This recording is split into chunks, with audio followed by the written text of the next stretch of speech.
বিসমিল্লাহির রহমানির রহিম। আসসালামু আলাইকুম। তো আমরা যারা বাইকে দৌড়াই রাস্তাত, তো তারার লাগি কয়েকটা টিপস আল্লাহ আমরা সব ধরনের বিপদ আপদ থাকি, অ্যাক্সিডেন্ট থাকি হেফাজত করতা, পাশাপাশি আমরাও সতর্ক থাকতাম। তা আমি কয়েকটা টিপস কইমু, যদি আমার বাই আইনতে এগুলা ফলো করবেন, এগুলা মাইন্ডও রাখবেন, তো ইনশাআল্লাহ আল্লাহ আমরা হেফাজত করবা। যদিও সব কিছু অ্যাক্সিডেন্ট, সব কিছু আল্লাহর হুকুম, আমরাও কিছু সতর্ক থাকতাম। যেমন একটা বাস রাস্তার থামাইছে, প্যাসেঞ্জার উঠা নামা করে, এই মুহূর্তে আপনি বাসরে ওভারটেক করতে হইলে আপনি সতর্ক থাকতে হইব।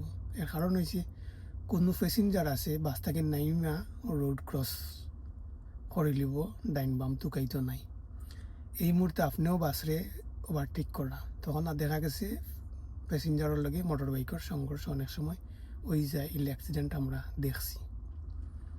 সুতরাং বাস থামা অবস্থায় বাসের ওভারটেক করুকা সামন থাকি আর পিছন থাকি আপনি সতর্ক থাকতা, কারণ যে কোনো মানুষ নাইমা বাস থাকি দৌড় মারতে পারে রোড ক্রস করার লাগে।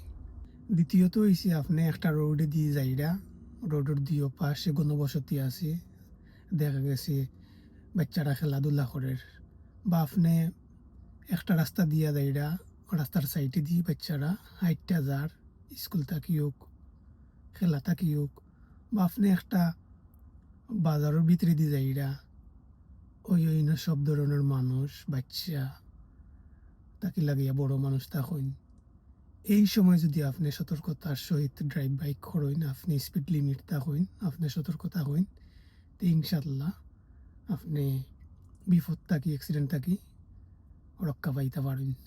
এগুলো আমি মনে করি এই টাইমে সতর্ক থাকা উচিত।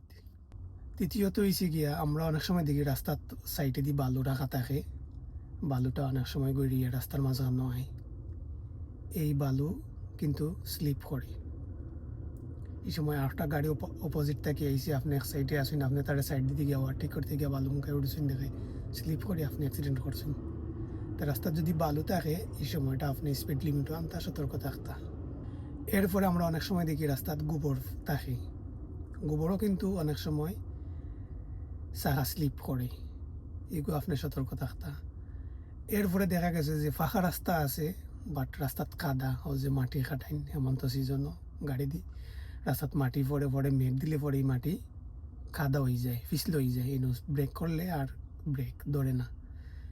এই জিনিসটা যদি আপনি মাথাতে রাখেন, এই সময় সতর্ক থাকেন, খুব স্লোলি ড্রাইভ করেন, তো ইনশাল্লাহ আল্লাহ এটা থেকেও রক্ষা করবা। এরপরে রাস্তার পাশে দেখবা অনেক সময় কুত্তা থাকে, বিলাই থাকে, এই সময়ও আপনার সতর্ক থাকতা। অনেক সময় বিলাই দৌড় মারি দেয়, অনেক সময় কুত্তা দৌড় মারি দেয়, আইয়া আপনার চাকার তলে যদি পড়ে তিন নির্ঘাত একটা অ্যাক্সিডেন্ট। এই জিনিসটাও যদি সতর্ক থাকেন, এগুলা দেখলে রাস্তার আশেপাশে ড্রাইভ কন্ট্রোল করেন, ইনশাআল্লাহ আল্লাহ হেফাজত করবা। এরপরে আমরা রাত্রিবেলা যারা ড্রাইভ করি, গাড়ি চালাই, অনেক সময় দেখা যায় হিয়াল রাস্তার আশেপাশে থাকে, অনেক সময় হিয়াল দৌড়ও মারি দেয়, দৌড় মারিয়ে গাড়ির চাকার তলে পড়ে। আমি সেমভাবে হিয়াল আমার চাকার তলে পড়ছে, বাদে আমি অ্যাক্সিডেন্ট করছি একবার। এগুলার শরীর থাকে পিছলা, আর কোনো ধরনের কম্প্রোমাইজ চলে না, ব্রেক ট্রেক এগুলো কন্ট্রোল মন্ডল নাই।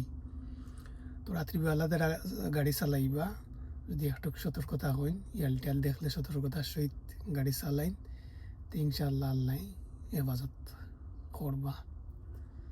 তো সপ্তাহ পরে হয়েছে অ্যাক্সিডেন্ট, এগো আল্লাহর হুকুম, যে সময় যেটা আল্লাহ কপালো রাখবা এইটু হইব। এরপরেও আমরা কিছু সতর্কতার সহিত চলতে হয়, সতর্কতা অবলম্বন করতে হয়। এর প্রেক্ষিতে এই যে বাইক যারা ড্রাইভ করেন, এরারে আমি যে কয়েকটা কথা কইলাম, এই জিনিসগুলা যদি আমরা একটু সতর্কতার সহিত অবলম্বন করি, ইনশাআল্লাহ আল্লাহ আমরা হেফাজত করবা। সবাই ভালো থাকবা, সবার লাগি দোয়া রইল। আসসালামু আলাইকুম।